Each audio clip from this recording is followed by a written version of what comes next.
YouTube, this is Jen, your Pudgy Picker, and I have a guest with me, Mr. Jeff Otto.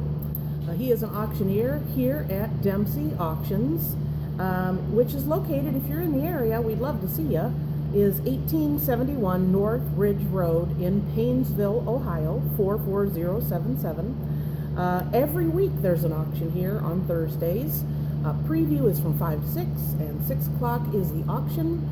Usually out of here by 8:39ish at the latest, depending on how much goodies there are to be sold.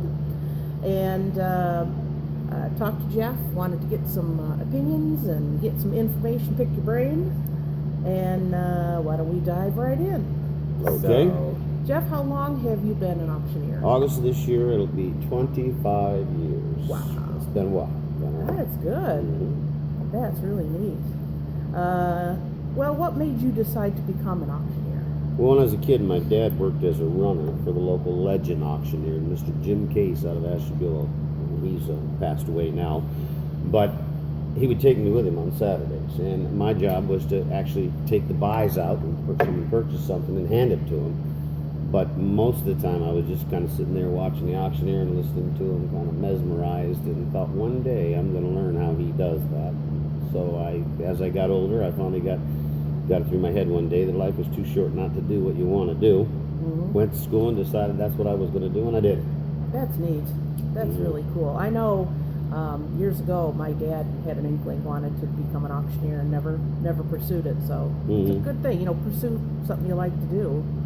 What kind of training or certification is needed for your job? I know it varies probably by state to state, but here in Ohio, it does. It's really kind of interesting when you think about training to become an auctioneer. The state of New York has two of the biggest auction houses in the world, and Christie's and Sotheby's and things. You don't even have to have an auction license to auctioneer in them states. However, Ohio, and there's a few states you don't, but Ohio is not one of those. They have a mandatory program. It's changed over the years. It used to be if you knew somebody was an auctioneer and he'd sign you up and you could hang out with him a little while, take the test, and you were an auctioneer if you passed the test. Okay. Now you have to apprentice under an auctioneer for I think a year. Again, it's been a while since I fooled with it.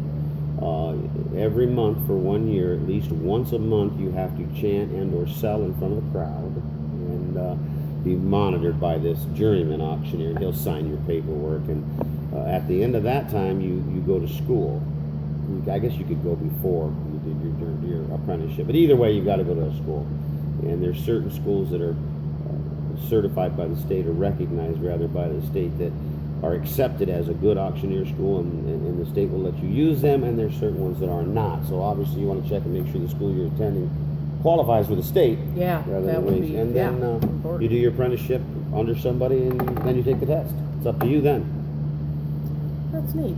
So, since you've been doing this so long, do you have to recertify or re-register or anything like that? No. We used to, for a while there, they kind of got into the real estate realm of things, in the respect that agents had to take so much ongoing schooling every few years, and they have that available for auctioneers, these updated classes, but they're not required because the laws really don't change all that much for an auctioneer. Now, for a real estate agent, obviously they do with the lead this and all that, but you don't. It's not required. It's always good to, and they have extra programs you can take and get extra little designations. But at the end of the day, you're still an auctioneer, and that doesn't change a whole lot. Okay. So, I guess the obvious question when I thought about doing this interview is the next two questions. What is the strangest thing you've ever auctioned? Strangest thing I ever auctioned off was an urn with the ashes in it.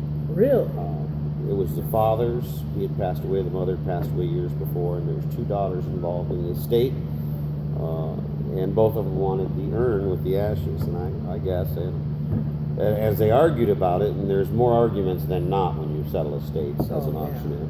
But as they argued about it, it came across my brain to say, throw an idea on the table. So why don't you just auction it off and let the best man win, so to speak? And I was being rather cute in my, because, I mean, you know me. I threw that out there, kind of being a jerk. But anyway, what a great idea. Wow. So they did, and at the end of the day, Dad's ashes and urn were worth just under $2,500. But no matter how you turn it, one's going to be mad and the other's not. And I've often wondered after the fact, that was years ago, I've often wondered if that was the right thing to do, or, But that's the strangest They thing couldn't have divvied ever. that up at all? I don't know. But that's the strangest So thing. one of the sisters got. Yes. She did. Okay. Wow. After that, I don't know what happened. So That's a good story. I like that one. different. Yeah. What is the most expensive item that you've ever auctioned? I thought about that, and I sold a bulldozer once for $35,000, and then my wife reminded me just this morning. She said, "What about that combine you sold for $70,000?" It's been about 12 years ago, but I was doing a huge farm auction, and I used to do a lot of on-site stuff, and a lot of tractors, and the guy had immaculate equipment. So yeah, a big John Deere combine. It brought just under $70,000. Wow. And that's not big for a lot of auctioneers. That's big for me. Yeah. Yeah. Well, it depends on where you're selling and what even what type of item, like farm, that would be. Sure. That would definitely be much bigger. So standing up at the podium, I'm sure you've seen some interesting things. You have do. any funny stories for us? You do. You see people. I don't know. I can't say if they're best or worst. You just see people in an environment they're not used to being in every day, and so they kind of get themselves caught off guard. But the on the average, the funniest thing you see as an auctioneer for me is there's an item up for bid, and there's somebody over here that wants it, and somebody over here that wants it, and this guy over here's wife is with him. Now this could go either way. It could be, but he wants it. She's okay with it, and he keeps bidding, and then it reaches a point where she thinks, no more. That's enough. We're not bidding no more. And she starts this, poking him. Or, vice versa. The guy will do it to her, too. And you sit there and you watch it, you start to gauge who's wearing pants in this couple, and how much higher can I get, am I going to get? But that's always interesting to watch a couple bid on an item. Probably some fun, interesting car rides home. Oh, yeah. You got to bet on that. That. You see all kinds of things with people being people, and it's pretty wild. I know. Even I was telling you this earlier, a couple months ago, we were bidding, and we were at $5. You were going to $7.50, and the guy put his hand up, said $6. I must have been one or two rows behind him. I stuck my tongue out on it. Well, that's kind of calm, because some of them you'll see them actually mouth the curse words, when they didn't get it or whatever. So that that's pretty common. No, I'm that's pretty goody two shoes. That's as hardcore as I get, I dare say. That's funny. Yeah, because I've even seen, you don't need that. What are you bidding? So yeah. Now thinking in this day and age of reality TV, what are some positive and negatives you've seen on the business because of auction shows? I know we have, the auction hunters and those type. So, has that had any influence on the business, you think? It's had a lot of influence. In one respect, you can turn that coin both ways. It's got a positive reaction and a negative reaction or action going on out there. But probably from my perspective, years ago I used to sell storage units like they do on Storage Wars and all that. First of all, they cram in a half an hour more treasures than I've seen in 25 years in the story. But anyway, that's another story. Anyway, so because of when we started doing storage units, there'd be 3 or 4 people there. That was the crowd, and it was the same 3 or 4 people every week at every storage unit. You made your rounds, and there's Bill, Bob, Jane, and then Sal's there, and it was always that. That's their bread and butter. Yeah, and they would spend between $35 and $75. $100 was an expensive, big money for a storage unit full of stuff. Well, now this thing started, and there's 40, 50 people there. Storage units are selling anywhere from $750 to $1,000. If it looks like there's something really good, $2,000 is not uncommon. So that's good for the So it brought that clientele in. But when they get home, they still mostly only have $75, $100 worth of stuff in the units. If you think about it, people don't really store their real treasures, do you? No.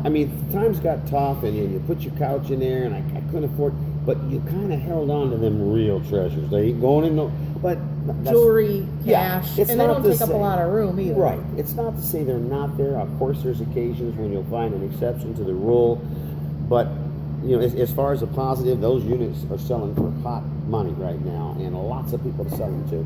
The negatives is I think the people are going to learn that they're getting disappointed all over again, but because of the internet, there's another market out there. Instead of you sell it somewhere else. There's the eBays and the auctions online where you can sell almost anything.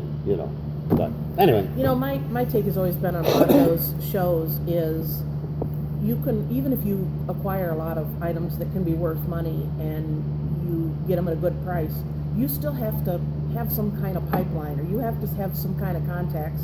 Who knows? Oh, well, I know so-and-so's interested in this item, or so-and-so's interested in this item. right. Because, you know, things aren't worth anything if they're just sitting in your house. I mean, that's true with an antique mall or here Sure. or eBay, anywhere. The antique market, years ago I bought a boot jack, cast iron boot jack called Naughty Nelly, and it was a woman laying on her back, and then you put your heel in between her knees and took your boot off. Very, I mean, it was rare, just rare. I mean, this has been many years ago. And I had that thing around for the longest time, and then eBay come around, and like 90 or 91. And I looked on eBay, I'm going to sell this thing. Now I've got a national market that I can access at the push of a button. Yep. I find out there's 19 of them in California, 12 in Florida, 7 in Alabama, and some guy in Texas got 3. It's not uncommon. So what I gave $70 for, $75, going to make money on, is only worth about $20. And today probably worth less because it exposed, is it really a treasure or not? Now that we can see everybody's stuff. Yeah, because what You you know. normally come across, even if you're out there estate sailing and going to auctions, you're exposed to a lot less than you do. You type in something and, like you said, Sure. it pops up and it's everywhere. So I guess it's been good for the auction business and bad all in the same one, because now when you find a real treasure, instantly you can put it to the world market and get the biggest value. So there's You gotta turn stuff around. Yes. In reselling business, you have to turn it around. But if you don't have somebody up there chanting, none of it matters. That's the auctioneer end of it. Yeah. Yeah, that's interesting. That, like, literally the people who did that for their bread and butter and Mhm. making. I mean, that wrecked a lot of people's, income stream. Oh, sure. When all that It happened. did. It sure shook them up. Well, and I think with any TV show, people, they see the edited down a half-hour show, 18 minutes with all the commercials. They don't show you all the hard work and all the other stuff that goes into turning that stuff over, Pawn Stars, when you see an item on there, I close my eyes and I think, how many people are getting off their couch going, man, I got one of them in the attic. And they're I'm up a there digging millionaire. around trying to find that thing, and it never is the same one as they had on, it just, but it's wonderful. It gets that energy going. Yeah, and it exposes you to a lot of stuff, like you said, you've never seen or you didn't know existed or you didn't know the variety of them. Absolutely. So it is an education, certainly. I guess since I've been doing some of my weekly haul videos from the auctions, I talk about a buyer's premium, and I've had a lot of people say, what is a buyer's premium? Buyer's premium technically started with cars. In the old days at the dealer auction, you had to be a dealer to sell your car at that auction. You had to be a dealer to buy a car at that auction. So the guys who bring their cars in, they say, hey, I want to sell my car here. Well, we're not sending them in front of my block for nothing. I got paid auctioneers out there. So they would charge you $50 or $60 to run your car through it. If you had 10 of them, it was $60 a car. On the other end, the buyer the seller got to screaming, hey, wait a minute, I'm selling my car to this guy, and he don't have to pay nothing for the privilege to come and buy a car I guarantee is a green light car, a good car. So, hence, we're going to charge that buyer a buyer's premium. Every car he buys, if it's from $1,000 to $2,000, is going to cost him $50. If it's $2,000 to $3,000, it's going to cost him $75 for the right to buy cars that we guarantee are going to be good. Now, those things shifted throughout the years, and you have what is called an A lane, good cars, a B lane, okay, and the red light lane, which is, I'm telling you right now, there's something wrong with this car. You're still paying a buyer's premium. Yeah. That was all well and good, and somehow, some brilliant person smarter than me, auctioneer, said, why can't we charge a buyer's premium at an antique sale? Why can't we charge that at an auction house? And it started, I think, in the bigger cities. Big sales like art sales where they were already spending $100,000 for a painting, so another 10% was no big thing. It trickled down, and now most auction houses have it. Not all, but most auction houses have let that infiltrate their auction house, and it's just an extra 10% for them as the house, and they'll say, well, it's for overhead to pay for the lights, all these reasons. We all have reasons, but at the end of the day, a 10% buyer's premium, and every auctioneer that hears me say this is going to hate me, is pure greed. It is pure greed. We had to find a way to make more money to cover our overhead because we just weren't making enough money to satisfy ourselves. And So does that money go to the auction house, hence to the auctioneers? Well, It depends on how you look at it. It goes to the auction house. Okay. Now, usually the auctioneers are either working flat rate or commission. If a guy owns a house, he's working on commission anyway. Because the house is charging that commission. You bring your stuff in, I'm going to charge you 20% to sell those lamps. But at the end of the day, that's the auctioneer's money. Who owns the house? Okay. He might need some help. That's where I come in. Dennis doesn't want to sell for 2 or 3 hours straight. So he'll hire me. And me, I work for flat rate. A lot of guys don't. A lot of guys say, well, I want a piece of the commission. I mean, it's any way you set it up. But at the end of the day, that buyer's premium does pay for extra help, me, the lights, etc., etc. And I think the houses that charge a buyer's premium, in all fairness to them, do a better job because they're not afraid to hire that extra help now because they can afford to pay for it without going into their own income. But yeah. That's what it's about. Yeah, because I've had a few people make comments on my videos. Well, I forget where I'm at. They don't charge that. So it varies. And it's interesting is you don't see it at an estate sale. If you went to an estate sale or a farm sale, I've never seen them charge a buyer's premium on site. But when you get to the houses, they do. They have a guaranteed overhead every week. Yeah, you have a fixed place. And, right, and they're trying to compensate that. It's not a bad thing, I suppose. You know what? And as long as you know that up front, then you can make the decision whether you want to participate or not. Mm-hmm. So, you have no complaint. It doesn't sneak up on you. Very good. Yes, You're right. Yeah, that's, you got to make that decision beforehand. If you could give a few bits of information to somebody who's bidding, what do you want them to know to help them out? To help them out. Yeah. First of all, or make your job easier. A good auctioneer wants to help the bidders out. There's not a bigger thrill in the world than having a treasure in front of you as an auctioneer, knowing that guy wants to sell that piece and get as much as he can, knowing that lady out there wants to buy that piece as cheap as she can, and you bring those two worlds together over something that's really nice. It's a thrill for me. One of the things that bidders do that I would tell them, and I've seen a lot of people do it, is they will take their bidder number and they'll hold it right in the air like this. Now, some people I'm guilty of that. believe that intimidates another bidder. And That's you know what? Sometimes it does. That's what I believe. Sometimes it does. But more times than not, and this is just for me watching, there'll be somebody right behind them that either just for fun or just because they want that item and they're going to spend $50 on that item, and that lady's standing there with her hand right in front of them, they're watching it. Well, I ain't not going higher than that, but that's up. So they'll go like this. They'll watch that hand, that card, and they'll go like this to me. So then the second that card moves, they drop their hand. But they're going to run her up to $100 just because it's there. It's an attitude, an ego thing a lot of times. A lot of times it's a money thing. That happens more time than intimidation. It really, really does. See, I would never hold my card in the air, now, ever. I'm glad to know that because that's something I did. And a lot of people do. It's an inexperience thing, and you've been doing this 25 years, and I've been doing this maybe a year. So I think you have more right of it than I did. You'll see it. But anyway. So anything else that people do? I mean, are people talking and gesturing and doing all kinds of things? That doesn't. As far as things that drive me crazy with bidders. I want to know that. I do not. This is their bid. They move their finger. I'm supposed to know that, Yeah. And the next time they actually move their finger and I take it as a bid, I wasn't bidding. Bid with your card. Let the auction know. It's no big secret. You don't want your neighbor to know you're bidding. But if you win that item, I'm going to hand it to you in front of them. They're going to find out. So it's not a big bid. No auctioneer wants to miss a bid.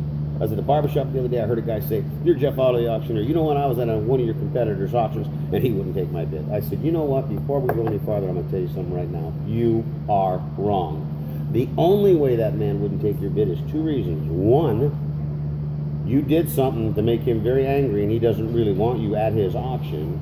Or two, he didn't see your bid, or he had, you got a couple guys on. This guy's bidding 35, 7.5, 40, and you got a guy back there going, I'll get to you. Yeah. Relax." Yeah, but we're done going back and forth here. I've seen you do that. We don't want to miss. No auctioneer. Their money's there. Yeah. The more that item brings, the more the auctioneer makes. So they never want to miss your bid. Do we miss bids? We're human. You betcha. Sometimes we just miss them. But if you'll get that card up there and catch our attention, remember, we're looking across a sea of hands and glasses and hairdos and shirts, and sometimes a movement in they're drinking their pop and they're having a coffee and they're eating a sandwich. all that movement, we have to pick out of there what a bid is. So if you want to really bid on something, put that card up there, just pop it up in the air. Once you've got my attention as an auctioneer, I'm not going to lose you until you shake your head and say, I no longer want to bid. Okay. But that initial doing this, and some guys roll their eyes like this. You know, and you see Is that like old school? It Is is. that It really is. movies, It came from the old cattle auctions, It the has car to be auctions. something that people think, well, that's the way to It's get the tour. crazy. And then when you miss them, they're upset. But no, we really, no auctioneer wants to miss a bid, ever. Now, if I'm kind of on the edge of your line of sight and I put my card up, you don't see it, can I say, hey? or something? Absolutely, Okay. yeah. I love when they yell. I do not want to miss you. Okay. Oh, I'm sorry. Gotcha. Thanks. You know, I will try to always stay positive with that. And I think most auctioneers do. Yeah. Well, that's bread and butter. That's extra money. Why would That's you, right, Why right. would you say no to that? That doesn't make sense. So anything else that drives you crazy? Guys winking at me, but that's a, you know, I don't mind when the girls do. I'll take that. Especially when it's not during the auction. That's right. No, but I don't. That's pretty much. It's just people are people, and they're going to have their little idiosyncrasies, and so am I. And we have to make all this work because we are really all there for the same reason. I want to put them into them lamps, and they want them lamps, and he wants to sell them lamps, and we're all there for the same purpose. If they would listen to the auctioneer, my biggest pet peeve. Oh, I don't know how I almost let this slip. Okay. If you will take the time to quit talking to your neighbor while the auctioneer is giving you conditions and terms of the sale, 95% of the time there'd never be a problem. Like walking up to the table, Yep. We're selling choice, we're selling from this side only. I sell top choice for $30, the lady goes over to the table over there. I want What are we this. selling? No, hon. No, we're over here, remember? Because she was talking to Sally and Yeah. those things, if they would listen more. And I know, it's a little recreation time for them too. You can't expect too much, but you, Yeah. But you gotta pay attention. That's right. And if you don't, and you're not sure, stop them. Hey, where are we at? They'll tell you every time, we're here on this side of this table. But once they've bought something and then they're on the wrong, it creates problems for every person that bid on the It item. slows everything down. Sure, it takes the energy out. Yeah. Yeah, because I think when you start going to auctions, if you've never been, go a couple weeks and just watch. Yeah. Pay attention. And even when I started coming to this auction house as opposed to other ones, you know, you have a different energy, a different style, a different way of doing things. Every auctioneer does. Yeah. So So, learn you know, when you theirs. get there, you have to pay attention because I know at this auction house, it goes a lot quicker. So it was one of those sold, moving on, and I was like, my sister and I were sitting there, we're like, whoa. So I mean, you know, you gotta keep up. So we learned your style, and we're able to, you know, integrate into Yeah, that. every So- auction's different. Go take the time. If you're going to take the time to spend your money there next week, go this week and see how it's done. Yeah. You know. Pay attention, figure it out. Just because you go doesn't mean you have to bid. You don't even have That's to get right, a bidder's card. You absolutely. can just go and sit and pay attention. And learn, you know, or yeah. Mhm. So we talked about the mistake the bidder makes of holding the. Anything else? Any other mistakes you think bidders make? That is self-defeating for them. A lot of times they'll stand like at the tables, or they'll before the auction, you'll see them standing there talking right out loud about, you know, I really like that Longaberger basket. I'm going to go $20 on that. There's someone standing close to that basket that wants it as well. That's why they're close to it. Try to keep your conversations. I mean, it's just help for a bidder.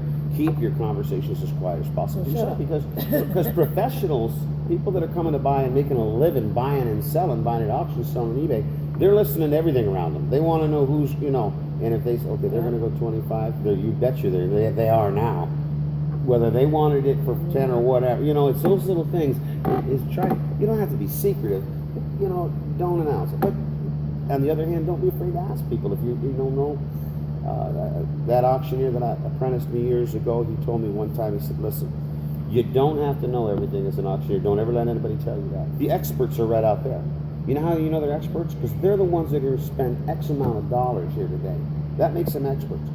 Don't be afraid to ask people. Say, hey, what do you think about this piece, you know? But don't advertise your business, you know. It just... You know. Well, not only do you have the preview, and nowadays with phones and everything else, you have that time to look things up. Sure. That is your time to Use figure it. it out.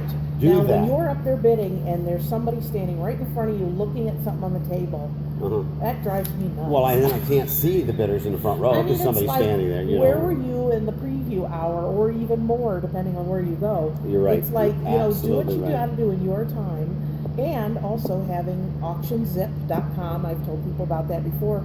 Go on there. There's tons of pictures. I looked through most of the items that are up this week and looked through them, and I got an idea. So I can do my own research, and then when I get here, then that's when you look for condition, comfort level, chips, and any condition issues. That's when you look. And as well, you can put right in the search box of auctions if you're looking for a particular item, and it'll bounce off every auction that's going to have something like that in it, and when. So those things are there's a positive, again, a positive of the internet, I suppose. Yeah, because with Auction Zip, you type in a zip code and how many miles radius you want to go, and then it brings up a calendar, and you can dig through there and find just about anything. And even if you're going, like, to visit relatives or go to a different state or something, look it up, look theirs up, do that.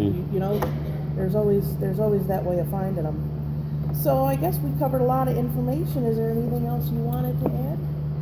Well, being an auctioneer has been a lifelong dream of mine, and there is nothing on this earth that I'd rather do. When I hear people say, "Oh man, I got to get up in the morning and go to work," I live Tuesday night for Wednesday morning, because my week actually starts Wednesday morning. I do 2, then Thursday night, then Friday night, then Saturday night. I just can't wait. I mean, I love the chase. I love the putting the people together, the item together, the money together, the showmanship of it. I love to see a crowd laugh.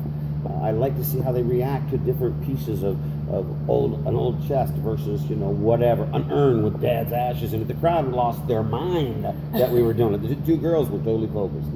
Those go to auctions. There's just so much to offer. There you can find deals. Every auction you go to will have the best deal of the day, and it'll have the worst deal of the day.